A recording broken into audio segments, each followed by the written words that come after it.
I guess the fundamental question here is, how do you create cultural change in an organisation, particularly around effectiveness? And I'm looking to one of you to sort of jump in and tell us a little bit about what that could mean. I know, Gareth, you're currently on a journey at eBay around creating a greater sense of balance. You could jump in now and talk about this. Is that okay? I go first? Is that bad? So we're a little bit younger than Huawei. So I think they mentioned they were 30 years old. We're just over 20 years old in the UK. And so I think of us in some senses as the granddaddy of e-commerce. We're a digital native and we've been around forever. And we've made money since the get-go, I suppose.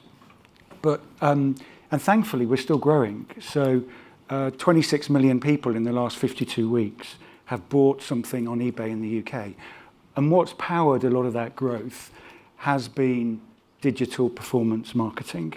And so I think of our culture and all of the principles, all of the fundamentals, I suppose, of an effectiveness culture. So being clear about measurement up front, having common vernacular, partnership with finance, everybody being clear about metrics. We've got very, very tight suites of metrics for all of our testing activity. Being agile, being quick, all of that stuff has served us well in terms of our digital performance marketing.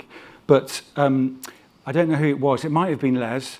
It may have been Sue. I've seen her in the audience. It could have been Peter Drucker. But one of them eruditely said that you can't build the long-term health of a business by piling short-term results on top of short-term results.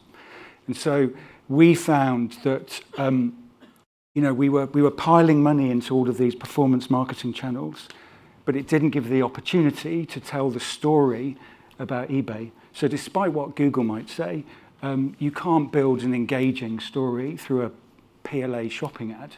And so our challenge was, how do we reorientate the business from a confidence about the efficacy of short-term performance marketing into one that's telling a longer story to consumers? Was there a moment when the business recognised that it needed to change and view things differently and think about the longer term? Was there a critical kind of I don't think there was point? an inflection point. It's our growth maybe was decelerating a little bit. But I think there was a growing acknowledgement that we needed to displace some of our spend offline. And so the power of TV in all of its various manifestations. And I think it was Simon that said that their spend was 60 brand, 40 performance. 4 years ago when I joined, our split was 95% full performance and the occasional sporadic dabbling in a bit of TV. And you're now into about 30%. So we're now about 70% performance and 30 brand, maybe 35.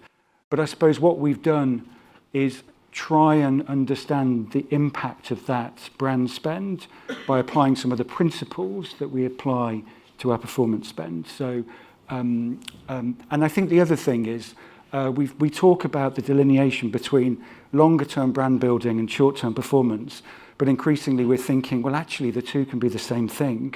So the delineations between those are diminishing, and because we're okay at performance, we're good at data, and I think the glue that binds brand with performance is data. So our mantra is, how do you sell more when you brand and brand more when you are in the bottom end of the funnel? We call it collapsing the funnel. I've heard people talk about everything brands, everything sells. Yes, and so we believe it's data.